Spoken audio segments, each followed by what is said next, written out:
नमस्कार दोस्तों, मैं पंकज और आप एजेबी न्यूज़ देख रहे हैं।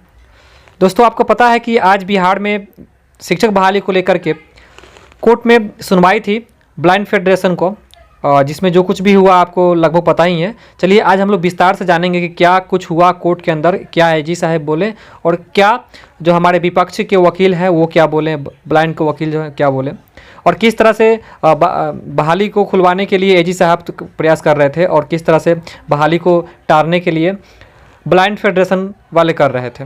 तो आइए चलते हैं।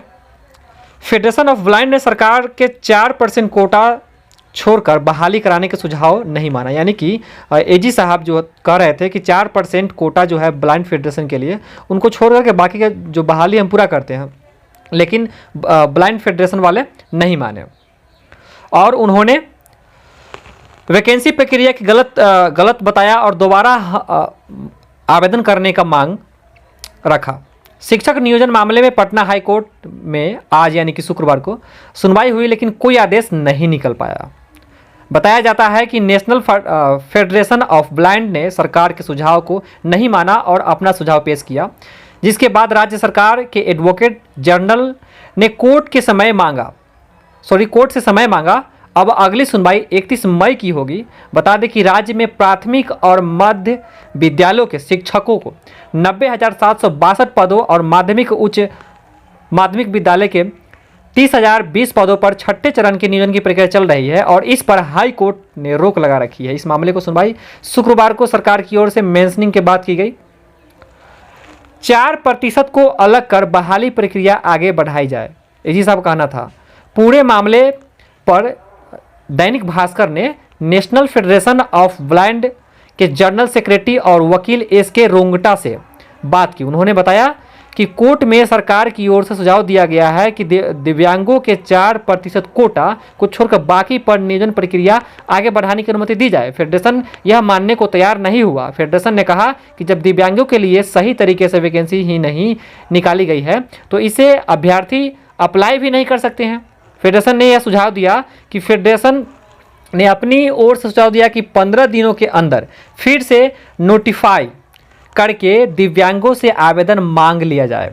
15 दिन के बाद मेरिट तैयार कर लीजिए और इसी वैकेंसी के जरिए बहाल कर लीजिए। फेडरेशन ने कहा कि बैकलॉग की बात हम अब नहीं कर सकते हैं। फेडरेशन की इस मांग पर एडवोकेट जनरल यानी कि एजी साहब तैयार नहीं हुए और उन्होंने इस पर सरकार में विमर्श करने के लिए समय लिया और जिस कारण 31 मई का सुनवाई डेट रखा गया। रिजर्वेशन की प्रक्रिया कानूनी सही नहीं है। देखिए रिजर्वेशन की जो प्रक्रिया है ब्लाइंड फेडरेशन का, वो देखिए कोर्ट को फेडरेशन ने बताया कि सरकार ने दिव्यांगों को रिजर्वेशन देने के लिए जो प्रक्रिया अपनाई, यानी एजी साहब बता रहे थे कोर्ट को कि दिव्यांगों को आरक्षण देने के लिए जो प्रक्रिया अपनाई गई है वह कानूनन सम्मत नहीं है। यह नहीं कर सकते हैं कि एससी ब्लाइंड को रिजर्वेशन देंगे या एसटी ब्लाइंड को रिजर्वेशन देंगे या जनरल ब्लाइंड को रिजर्वेशन देंगे। मतलब इसमें कैटेगरी जो स्पष्ट नहीं है कि भाई अगर दिव्यांग है तो कौन सा दिव्यांग है, तो किसी न किसी कैटेगरी से होंगे, या तो एसटी से होंगे, ना तो एससी से होंगे, तो जनरल से होंगे।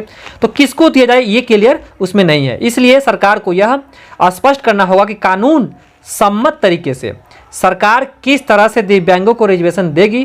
पहले से इन रिजर्वेशन को जो प्रक्रिया सरकार ने शिक्षक नियोजन में अपना रखी है वह गलत है। कोर्ट को दरभंगा का उदाहरण दिया गया कि वहां रोस्टर में ब्लाइंड या डिसेबल के नाम पर कुछ वैकेंसी रखी ही नहीं गई है। फेडरेशन ने पूछा कि 4 कैटेगरी में बांटना है तो सरकार बताए कि किस जिले में किस तरह रिजर्वेशन सरकार रखेगी। हमें भी इसकी जल्दी है।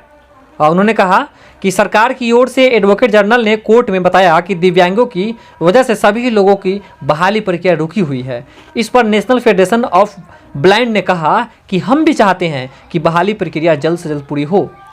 हमें भी इसकी जल्दी है, लेकिन हमारा कानून हक सरकार सही तरीके से निर्धारित करे।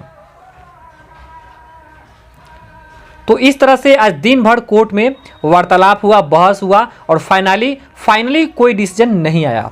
और इस डिसीजन इस बात पे आके अटक गई कि एजी साहब कह रहे थे कि 4% कोटा जो सीट है उसको छोड़ करके बाकी सीटों पर बहाली प्रक्रिया आगे बढ़ाया जाए, लेकिन जो ब्लाइंड फेडरेशन वाले थे वे इनके सुझाव पर वो सहमत नहीं हुए और उन्होंने अपना सुझाव दिया, और सुझाव ये दिया कि पहले 15 दिन समय दे करके इन लोगों से फिर से आवेदन लिया जाए और उसके बाद मेरिट तैयार करके बहाली प्रक्रिया आगे बढ़ाया जाए।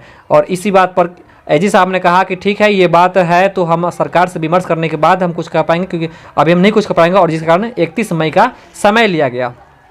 बने रहिए आप लोग एजीबी न्यूज़ के साथ। समय के साथ आपको हर अपडेट से रूबरू कराता रहूँगा। जय हिंद।